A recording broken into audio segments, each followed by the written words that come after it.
Salut tout le monde, c'est Chrisifro pour une nouvelle vidéo et aujourd'hui ça va être un peu particulier. En fait j'avais prévu de faire une vidéo complètement différente, mais en préparant la vidéo en fait je me suis rendu compte de certaines choses, donc ça va être un sujet qui va peut-être pas vous plaire et qui me plaît pas non plus, mais bon, il faut l'aborder. Avant de commencer la vidéo, n'oubliez pas de vous abonner si vous n'êtes pas encore abonné, d'appuyer sur la cloche pour avoir toutes les notifications quand je poste. Mettez vos commentaires, likez la vidéo et partagez quand vous avez fini de regarder.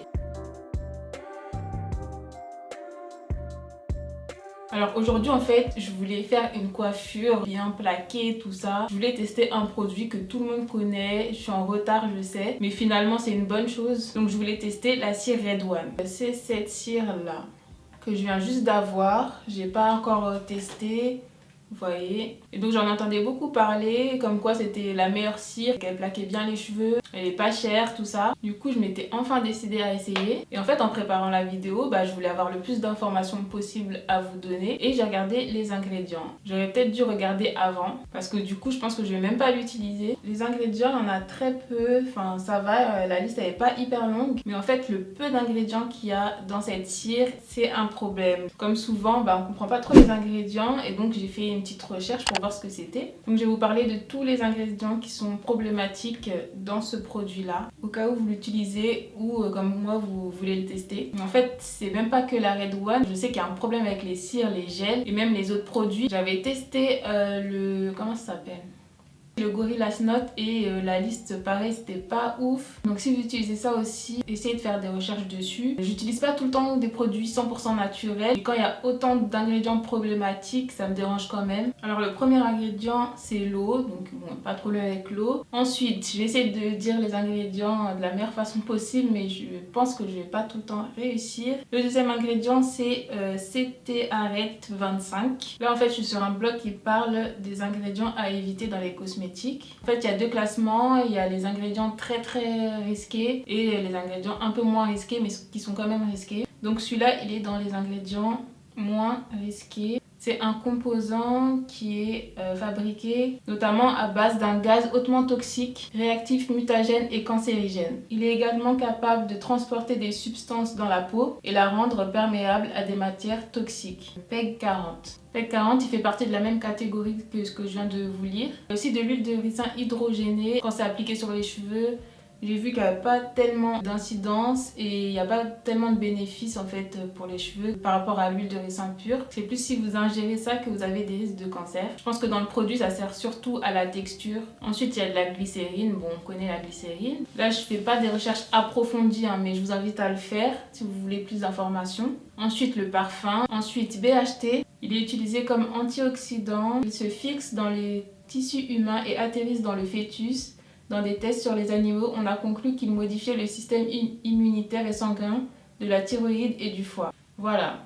Ensuite, on a benzyl alcool. Donc ça, c'est un ingrédient que je vois souvent dans les produits. Apparemment, c'est pas toxique ou dangereux pour la peau, mais il peut être irritant ou allergisant. Ensuite, on a PPG2. En fait, c'est PPG2 méthyléther.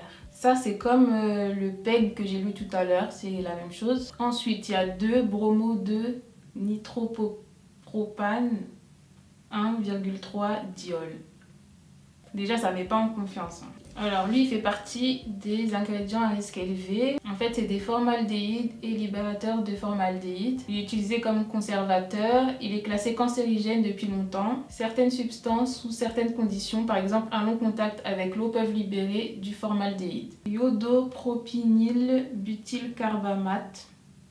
Moi, quand c'est des noms comme ça, déjà, j'ai pas confiance. Pareil, c'est un ingrédient à risque élevé, utilisé comme conservateur, contient du chlore, du brome ou de l'iode. Il a un important potentiel allergique, toxique, réactif et peut pénétrer les tissus, se décomposer, se fixer et provoquer des dommages. Et le dernier, CI 16035, utilisé majoritairement en maquillage, peut franchir la peau, endommager le foie et libérer l'aniline, qui est cancérigène, et peut déclencher des allergies. Donc voilà, il y a plein d'ingrédients cancérigènes dans ce produit, comme dans plein d'autres produits qu'on utilise en fait. fait. Et c'est là que je me suis dit mais je vais pas faire cette vidéo, je vais pas utiliser ce produit, mais en vrai j'ai plein de produits au quotidien que j'utilise où il y a des matières cancérigènes, enfin des ingrédients cancérigènes dedans. Pour les cheveux, j'essaye de faire mieux, d'acheter des trucs qui sont assez naturels, de faire moi-même mes trucs. Par exemple, j'utilise beaucoup d'aloe vera ou d'huile végétale. Mais par exemple, pour les produits comme le gel douche ou même le dentifrice, je pense qu'il y a plein de trucs où il y a des substances qu'on devrait même pas ingérer ou qu'on devrait même pas mettre sur notre peau et on se rend même pas compte, on regarde pas en fait. Donc il faut bien commencer quelque part. Donc moi je vais essayer de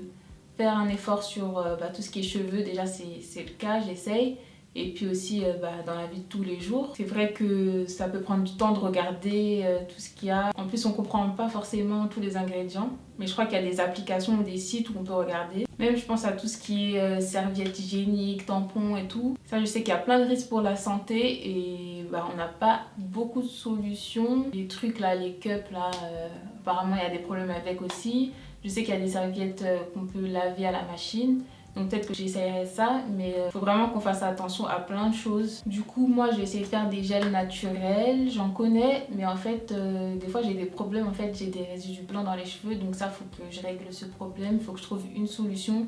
Donc si vous en avez une, mettez-moi ça en commentaire, s'il vous plaît. Du coup, j'ai un produit qui sert à rien chez moi. Je sais pas, je pense que je vais le jeter. Franchement, j'ai lu les ingrédients, j'ai eu peur. Je me suis dit, mais non, je vais pas mettre ça sur mes cheveux. Je me dis, si on a laissé les défrisants pour des problèmes de santé, je sais que tout le monde n'a pas fait ça pour ça.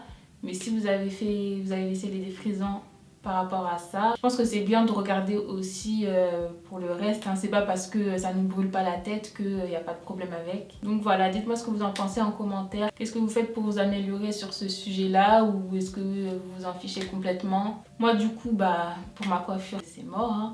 Mais bon, je vais juste hydrater mes cheveux et puis on verra ce que je fais après. Donc voilà, n'hésitez pas à continuer les recherches. Et à la prochaine vidéo. Salut!